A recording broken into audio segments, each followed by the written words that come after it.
सरकारने दिलेलं आरक्षण कोर्टात टिकणार का? 10% आरक्षणाचा फायदा काय? जरांगेंचा सरकारला सवाल। जरांगेंचं आंदोलन, एसआयटीच्या फेऱ्यात जरांगेंच्या आंदोलनामध्ये दगड कोणाच्या कारखान्यातून आले? शेलारांचा सवाल।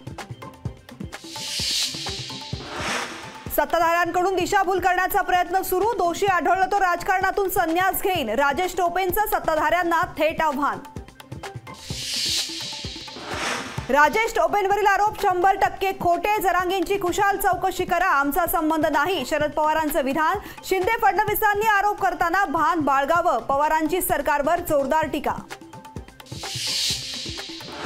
अयोध्या श्रीनगरमध्ये महाराष्ट्र भवन बांधणार, महाराष्ट्र भवनासाठी 77 कोटींचा निधी प्रस्तावित, अजित पवारांची अर्थसंकल्पात घोषणा।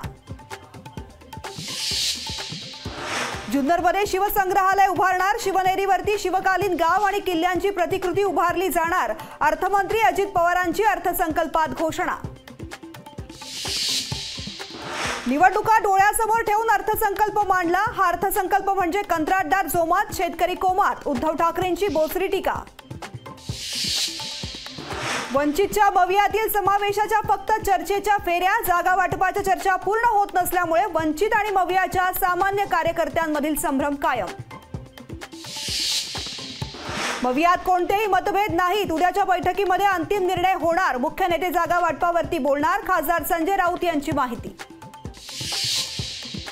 ज्येष्ठ नेते बसवराज पाटील यांचा भाजपमध्ये प्रवेश, अशोक चव्हाणांपाठोपाठ बसवराज पाटलांचाही काँग्रेसला रामराम।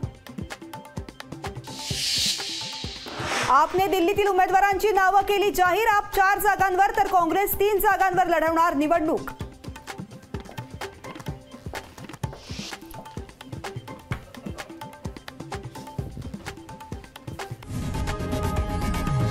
लोकशाही मराठी ऐका, पहा, जागरूक रहा।